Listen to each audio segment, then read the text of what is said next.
Let's use what's on hand around the house to decorate for St. Patrick's Day. We'll go through this basket of items I curated from around the house, and I'll show you some small ways I add green to our living spaces for March. First up is this green thrifted tablecloth. We are swapping it for the red checkered one I used for February. That gingham pattern always reminds me of 90s Pizza Hut. While I finish ironing the tablecloth, I'll show you the lights in the background up close. I swapped out the heart-shaped blow mold light covers on the kitchen string lights the other day for shamrocks. Okay, the tablecloth looks great. I love this shade of green. It feels like spring. This color also works well with the few Easter decorations I set out later this month. Next up are 2 green pillowcases for the throw pillows on the sofa. I often switch these out for the seasons. I've been using the red since late November for Christmas, and then I left them through Valentine's Day with a few washings in between. I prefer the soft texture of these green ones over the red ones, so I'm excited for this little change. The trick to getting the pillows to look fluffy is to get covers 2 inches smaller than the pillows. All right, all done. I love a full throw pillow that doesn't flatten out. Next up are 2 green textiles I use as small table runners. When I originally thrifted them, the tag said table runners, but when I got them home and opened them up, I realized they're actually tea towels. The dimensions work well for a few different surfaces in our home, so I just use them as table runners.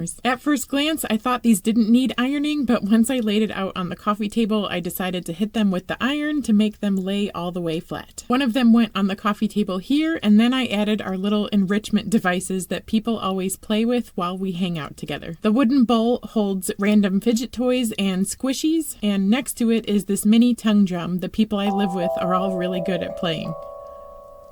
I, however, am not so good. Here is the living room all done with the little pops of green. I always love making spaces feel fresh. I also added the other table runner or tea towel to our kitchen table, and in an upcoming video, I will add a glass vessel with green candy to the middle of the table. I can't thrift a vintage vessel without saving it for the How to Spot Useful Items in a Thrift Store series. The next few pieces are St. Patrick's Day decorations that remind me of a school classroom, and I'm always drawn to classroom decorations while thrifting. I set pieces aside as I find them, and then I have a little stash to pull from when a holiday rolls around. These shamrock string lights came with the shamrock blow mold light covers I ordered a while back because the lot of 2 was the best price I could find. I was just planning to donate them to the thrift store, but every few weeks I set up our snacks like a little convenience store, so along with these few green snacks that I've been hiding from the people who live here, all of these pieces can be used for our March snack display. Here was our little Valentine's Day display last month. Come back next time as we set up that St. Patrick's Day themed convenience store.